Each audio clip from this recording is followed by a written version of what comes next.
Hello students, आज पढ़ते हैं क्लास 10th के कॉम्पिटेंसी बेस्ड क्वेश्चन। ऐसे क्वेश्चंस एग्जाम में आते हैं और काफी सारे आते हैं। तो चलिए शुरू करते हैं। पहला क्वेश्चन मेरे सामने है कि जो मेटालिक ऑक्साइड्स होते हैं, मेटल्स मतलब potassium, sodium, calcium, aluminium, magnesium, इनके जो ऑक्साइड्स होते हैं ये कार्बन से रिड्यूस नहीं हो पाते। देखिए मेटलर्जी चैप्टर में आपने पढ़ा है कि रिडक्शन दो तीन तरीके से होता है। ज़्यादातर कंपाउंड्स जो होते हैं, ज़्यादातर ओर्स जो होते हैं वो कार्बन से रिड्यूस हो जाते हैं, लेकिन जो बहुत हाईली रिएक्टिव एलिमेंट्स होते हैं वो जो है वो कार्बन से रिड्यूस नहीं होते, बिकॉज वो CO2 नहीं बनाते हैं, है ना। उन्हें अगर रिड्यूस करना है तो आपको इलेक्ट्रोलिसिस कोई और मेथड यूज करना पड़ेगा। ओके, नेक्स्ट आ जाइए। हम बात कर रहे हैं कि जो गार्ड ट्यूब्स होती हैं, है ना, गार्ड ट्यूब्स का स्ट्रक्चर आप सबने पढ़ा होगा। जो गार्ड ट्यूब्स होती हैं कुछ इस टाइप की होती हैं, ऐसे ऐसे इस टाइप से, है ना। ये जो गार्ड ट्यूब्स होती हैं आपके चैप्टर में दी हुई है। तो ये गार्ड ट्यूब्स के अंदर जो है वो एनहाइड्रस कैल्शियम क्लोराइड भरा रहता है। उसका रोल क्या है, कोई भी मॉइस्ट गैस स्पेशली HCl, अगर आपको उसके अंदर से मॉइस्चर खत्म करके गैस को ड्राई करना है तो गार्ड सेल्स के अंदर जो है वो एनहाइड्रस CaCl2 पड़ा रहता है। और कोई भी ऐसा सब्सटेंस जो मॉइस्चर को पूरे तरीके से अब्सॉर्ब कर लेता है उसे हम कहते हैं डिहाइड्रेटिंग एजेंट। ऑलराइट। अगला क्वेश्चन है, ये सब पार्ट्स थे, मतलब ये ज्यादातर क्वेश्चंस कुछ अलग अलग है, कुछ सब पार्ट्स हैं। अगला देखिए, वो कह रहे हैं कि जो 1 मोलर HCl है और जो 1 मोलर एसिटिक एसिड है, इसमें से जो हाइड्रोजन आयन कॉन्सेंट्रेशन है वो कौन ज्यादा देगा और क्यों। तो आपने पढ़े हैं कि एसिड दो तरीके के, एक ऑर्गेनिक एसिड, एक इनऑर्गेनिक एसिड। जो इनऑर्गेनिक एसिड्स होते हैं उन्हें मिनरल एसिड भी कहते हैं। देखिए बहुत सिंपल सा डिवीजन है, अगर आपके एसिड के अंदर एक भी कार्बन का एटम है तो वो ऑर्गेनिक एसिड है ना, बाकी उसके बाद कुछ भी दिया हो। और अगर आपके एसिड के अंदर कार्बन नहीं है तो वो मिनरल एसिड है। अब देखिए यहाँ एसिटिक एसिड में दो दो कार्बन है तो ये हुआ आपका ऑर्गेनिक एसिड, और ये जो HCl है इसमें कोई भी कार्बन नहीं है तो ये हुआ मिनरल एसिड या इनऑर्गेनिक एसिड। और आपको पता है कि जो ऑर्गेनिक एसिड होते हैं उसमें कार्बन होता है, कार्बन टेट्रावेलेंट होता है, राइट, और उसकी वजह से जो है उसकी रिएक्टिविटी बहुत कम होती है। तो कार्बन जो है वो नॉर्मल रिएक्शंस बहुत कम करता है, उसमें पुअर कोवेलेंट बॉन्ड होता है ना, कोवेलेंट बॉन्ड होता है जो कि बहुत पुअर होता है। और जो HCl है इसमें आयोनिक बॉन्ड है तो इसमें भी कोवेलेंट बॉन्ड, लेकिन इसमें चार्जेस बनते हैं, है ना। तो कुल मिलाकर के ये बहुत स्ट्रॉन्ग है इससे, तो ये H+ आयन ज्यादा देगा। इसके आंसर में आप बस इतना ही लिखेंगे कि HCl इज अ मिनरल और इनऑर्गेनिक एसिड। अगला क्वेश्चन देखिए, वो कह रहे हैं कि एक सोडियम क्लोराइड का सोल्यूशन है। सोडियम क्लोराइड क्या होता है, NaCl। वो कह रहे हैं कि NaCl का सोल्यूशन है ना, that is added to vinegar. Vinegar क्या होता है, vinegar is dilute acetic acid. आप एसिटिक एसिड का डाइल्यूट सोल्यूशन बना लीजिए, अलग अलग परसेंटेज से बनता है, 1%, 5%, 10%, राइट। तो वो उसको क्या कहते हैं, विनेगर। तो आपने क्या ऐड करा, NaCl। NaCl क्या है, एक सॉल्ट है। विनेगर क्या है, एक एसिड है। NaCl एक न्यूट्रल सॉल्ट है, तो वो क्या करेगा, आपके विनेगर की pH को इंक्रीज करेगा, टूवर्ड्स 7 ले जाएगा, बिकॉज वो न्यूट्रल सोल्यूशन है, वो उसे न्यूट्रल करने की कोशिश करेगा। और एसिडिक नेचर को क्या करेगा, कम करेगा। वैसे भी आप NaCl ना मिला के अगर प्लेन वाटर भी मिला देते तो डाइल्यूशन जो है वो एसिडिक नेचर को कम करता है और pH को इंक्रीज करता है ना। तो कुछ भी आप इसमें ऐड करते।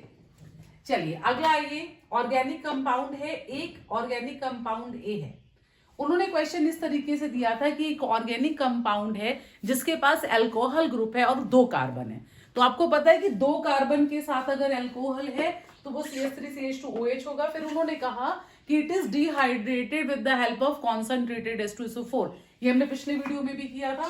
देखिए इसका आप डिहाइड्रेशन करेंगे, यहां से OH निकलेगा और इससे एक H निकल जाएगा और CH2 डबल बॉन्ड CH2 आ जाएगा। क्या बनेगा, एल्कीन। ये हुआ कंपाउंड B। और उन्होंने एक हिंट और दिया था, उन्होंने कहा था जो कंपाउंड B है उसका मोलर मास 28 है।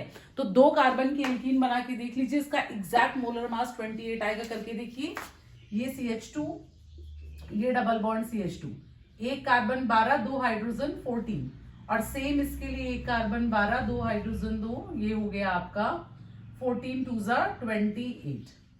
इसका मतलब जो कंपाउंड B है हमारा वो एल्कीन तो है, मगर कितने कार्बन की एल्कीन है, 2 कार्बन की CH2 और अगर उसको आप रिड्यूस करेंगे तो क्या बनेगा, एल्केन बनेगा। आपको पता है, आपने पढ़ा है है ना, आपने एडिशन रिएक्शन पढ़ी है कार्बन के चैप्टर में, जिसमें वो डबल बॉन्ड एल्कीन पर जब हाइड्रोजन डालते हैं निकल की प्रेजेंस में, है ना, तो इस रिएक्शन को क्या कहते हैं, वो इस रिएक्शन को हाइड्रोजिनेशन कहते हैं। इससे वो सैचुरेटेड घी वगैरह बनाते हैं, है ना, जो सॉलिडिफाई, आपके ऑयल तो अनसैचुरेटेड होता है क्योंकि उसमें डबल बॉन्ड प्रेजेंट होते हैं, मगर इससे सैचुरेटेड घी वगैरह बनता है, तो ये निकल और हाइड्रोजन की प्रेजेंस से बनता है। तो ये कौन सी रिएक्शन है, ये हाइड्रोजिनेशन है ना। ये वाली रिएक्शन कौन सी थी, ये डिहाइड्रेशन थी। फिर आगे उन्होंने कहा कि जो कंपाउंड एल्केन बनता है उसका कंबशन कर रहे हैं, प्रोडक्ट्स बताइए। अगर 2 कार्बन की एल्कीन है तो 2 कार्बन के एल्केन का फॉर्मूला होगा CH3CH3, इसमें ऑक्सीजन डालिए। कंबशन एक ऐसी रिएक्शन होती है in which all the components are converted into gases, means all the carbon will converted to CO2, all the hydrogen will be converted to water vapor gas, sulphur होता तो SO2, nitrogen होता तो NO2, phosphorus होता तो P2O5, मतलब जितने भी constituent atom है सब गैस बनाएंगे। तो आपके पास 2 कार्बन है, दोनों CO2 बनाएंगे, और 6 हाइड्रोजन है तो 3 वाटर मॉलिक्यूल बन जाएंगे। आप रिएक्शन को बैलेंस करेंगे तो आप लिखेंगे 7/2 O2। बैलेंस करके देख लीजिए, इतना ही आएगा। अगले क्वेश्चन की तरफ मूव करते हैं। उन्होंने कहा था कि कंपाउंड एक्स है जो कि कफ सिरप में यूज होता है और जितने भी हेल्थ टॉनिक्स है उनमें यूज होता है और वाटर के साथ हर प्रपोर्शन में सॉल्युबल है। तो भाई ये कुछ नहीं है, nothing else but ethyl alcohol. Ethyl alcohol is drinking alcohol, okay, and methyl alcohol is, methyl मतलब CH3OH।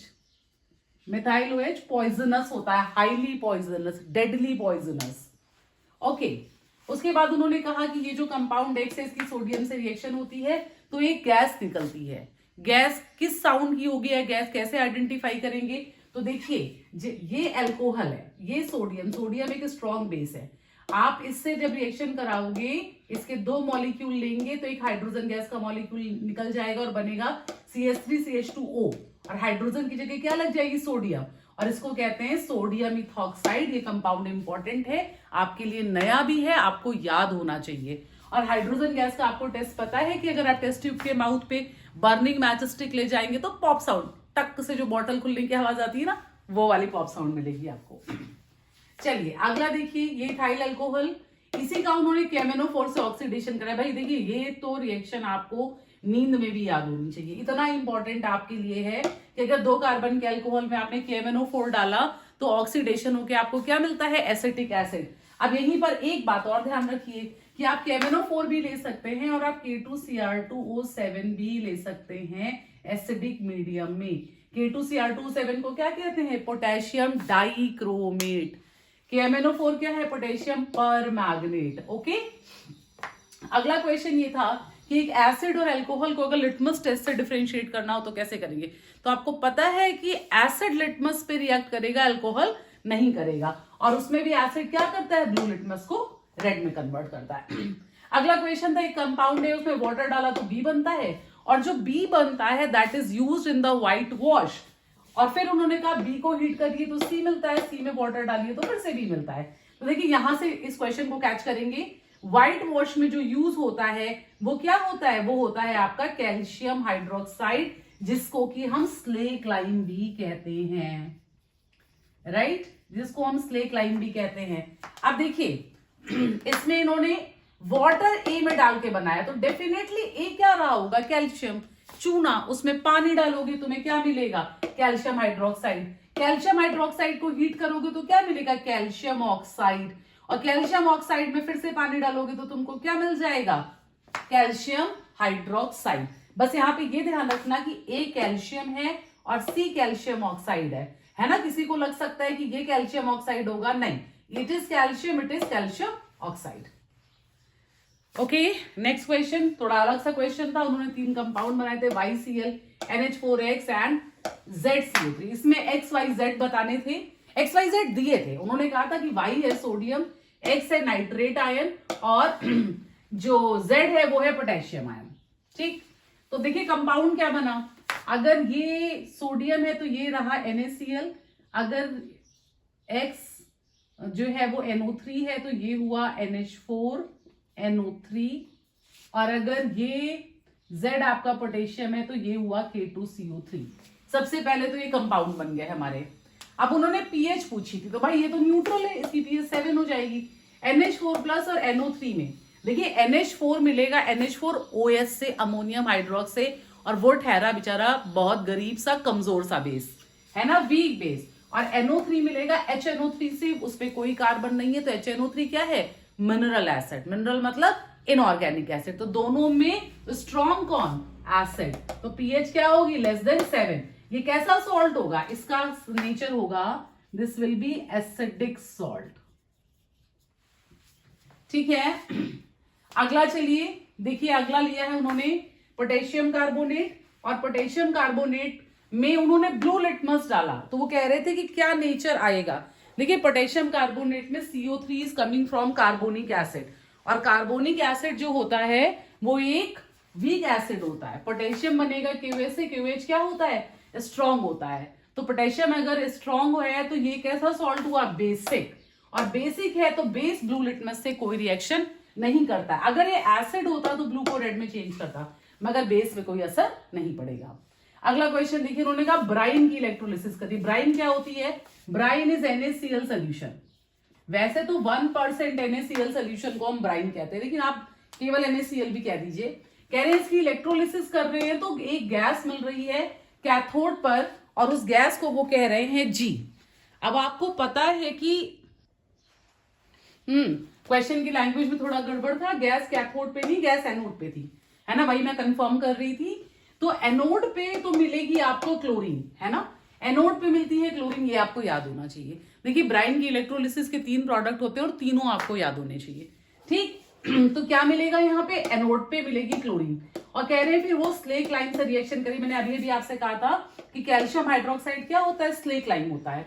तो क्लोरीन जो है वो स्लेक लाइम से रिएक्शन करेगी, तो क्या बनेगा, CaOCl2। CaOCl2 क्या होता है, ब्लीचिंग पाउडर। और ब्लीचिंग पाउडर किसका काम करता है, डिसइंफेक्टेंट का काम करता है।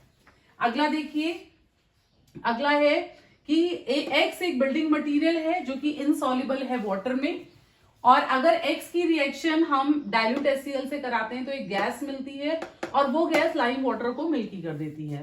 देखिए यहां से उल्टा पकड़िए क्वेश्चन को, एक गैस जो लाइम वाटर को मिल्की करती है, ऐसी गैस कौन सी होती है, CO2, राइट। और अगर CO2 मिल रही है HCl की रिएक्शन से, तो X क्या होगा, X कोई कार्बोनेट होगा, X कोई कार्बोनेट होगा, तभी तो CO2 गैस देगा, बिकॉज कार्बोनेट CO2 गैस देते हैं। और चूंकि ये लाइम वाटर मिल्की का मामला है और बिल्डिंग मटेरियल भी साथ में शामिल है, तो अभी अभी आपने एक बिल्डिंग मटेरियल का व्हाइट वॉश का क्वेश्चन किया था, तो ये किसका कार्बोनेट होगा, ये कैल्शियम का कार्बोनेट होगा। मतलब कैल्शियम का कार्बोनेट डाइल्यूट HCl से रिएक्शन करेगा तो बनेगा CaCl2 plus water plus CO2, और इसको आप कैल्शियम हाइड्रोक्साइड में डालेंगे, आपको फिर से कैल्शियम कार्बोनेट मिलेगा। आई होप यहां तक सबको क्लियर है चिल्ड्रन। हमने कॉम्पिटेंसी बेस्ड क्वेश्चन लगभग सारे कर लिए हैं, और इस तरह से आइडेंटिफिकेशन के क्वेश्चन भी सारे के सारे कर लिए हैं। आप इन क्वेश्चंस को करिए, मिलते हैं नेक्स्ट वीडियो में। Thank you.